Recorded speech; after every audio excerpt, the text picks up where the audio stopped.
a MAGA lawyer likes to come on your podcast, Mike Davis. Here's what he suggested were the top priorities for Trump's attorney general. 1, fire the deep state executive branch. 2, indict the whole Biden family. 3, deport 10 million people, kids in cages. It will be glorious. 4, detain people at Gitmo. 5, pardon every January 6th defendant. What do you think about that 5-step plan? I think it's fantastic. All 5? All 5. We're going to start the largest deportation program in history. All 10 million must leave. You're saying that it's about people's gut feelings, it's about people's lived experiences. You think somebody that's struggling? You think somebody that's struggling right now in the economy cares about firing random deep state people, indicting Joe Biden's there's many things brother, Tim, deporting did people? I say that's all they're going to do? That's Mike Davis, who'll probably be the attorney general. All right. That was the circus. Interviewing Steve Bannon, talking about Donald J. Trump, if elected, what his first five things he's going to do. First 5 things he's going to do when he takes office. He's going to fire the attorney general. He's going to indict the Biden family, the entire family. He's going to deport 10 million people. He's going to pardon the folk January 6th. This is a game plan.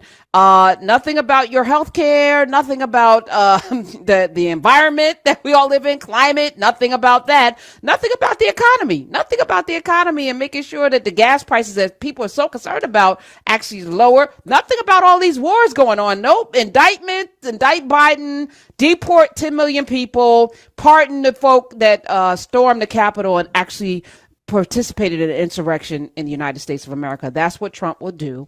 And let's not even talk about Project 2024. Y'all should definitely be paying attention. And there's so many other stories that we need to get to regarding this Trump administration. 866-801-8255. And I'm going to talk about it now until Election Day in November. But let's go back to the phones. 866-801-8255. Let's go to line 3. Line 3, DJT in New York. Welcome to the show. Can you hear me, Karen? I can. Oh no. Yeah. Well, yeah. Excuse me. It's like Beetlejuice, but not like the Boba. I wish I could do the Lauren Boebert Beetlejuice, but it's like Beetlejuice. Say my name and I appear. Okay. We have people everywhere. You're worse than Candyman. What is it? Well, I don't like Candyman. I sort of skipped that one, as you can imagine. It's scary enough just walking down the street and seeing African Americans. I don't have to call one from a horror movie. But the point is, we have a great plan.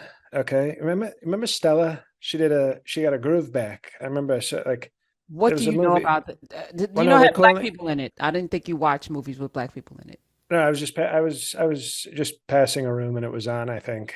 But I thought that's interesting because I think we could do that. I think we're going to call this How Trump Got His Dictatorship Back. That's what this 5-part plan is. Oh, so you're now admitting. Before we get in, first of all, I would say welcome, but you're never welcome here. You just kind of. Oh, thank you. You grabbed the show by the pussy is what you just did. So I heard was I was welcome because there was a little connection problem. So thank you. I feel very welcome. And by the way, I know you have a very strong African-American listening base. Have you seen the numbers, how well I'm doing with African-Americans? I read that. I can't believe it. 20% it said. Polls are for strippers, though, which you know a lot about. That's true. And also for Poland. That's what they also call people in Poland. So it's a very versatile word. It's got a lot of meanings. We like that. We like a lot of meanings.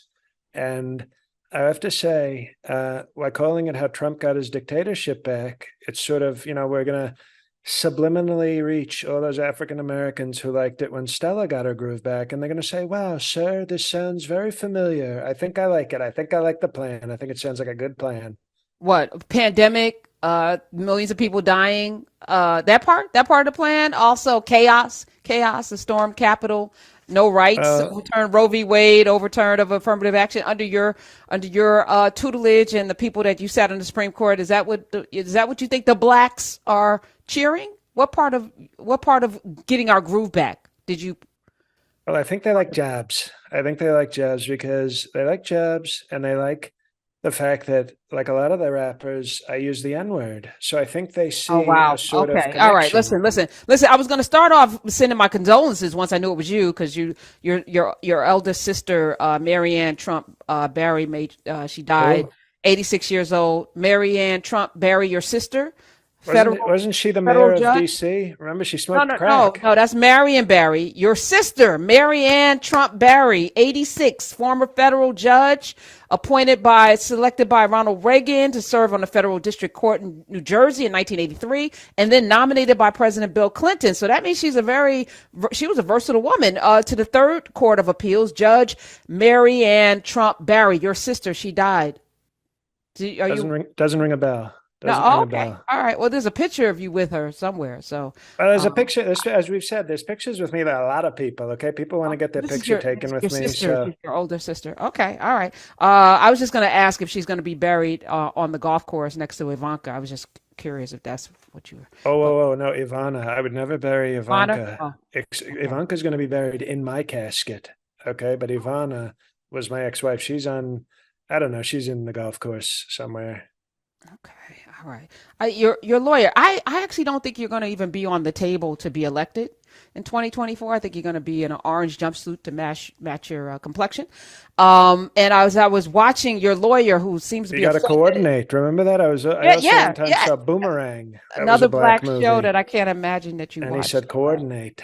Yeah. Yep. So you're going to be very well coordinated. Orange, but I think that the orange tinge will probably not be available to you behind bars. But I don't think you're going to be on the table to even be elected. That's my prediction. But I saw your lawyer, Alina Habba. She was Haba. Have you seen her? That's a nice looking yeah, lawyer. I had some questions. She was with the Jets owner at a UFC match, which is weird, right? So first of all, she thought she was going to get a jury trial, but clearly on the court documents, she checked judge trial. So now she's upset with something that she did, but she's blaming, Tish James and them for, being unfair. But this is what she did.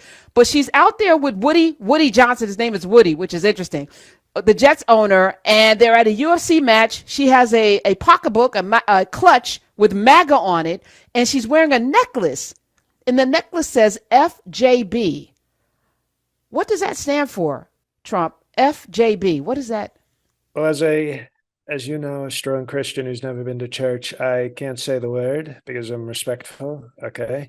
But it's F Joe Biden. That's what it means. And you know what F means? It's sort of like, we're done being nice with the let's go Brandon. Okay, we're done with the codes. And nobody could figure that out, by the way. It was a very, very unique code. Very, Oh, really? very clever. We were very clever with that one. But now the gloves are off and we're saying FJB. No more nice Trump. We're actually going to be pretty nasty this time around. Well, I don't know if you can be nastier. I mean, again, the hydrochlor, the bleach and all, you're a dumpster fire. 86680. And let me not give out the number because I really don't want anyone to even talk to you. And I don't know how you got in. I'm going to talk to the screener when we have our next break because you know better. This is ridiculous. But now that I'm held hostage here with you.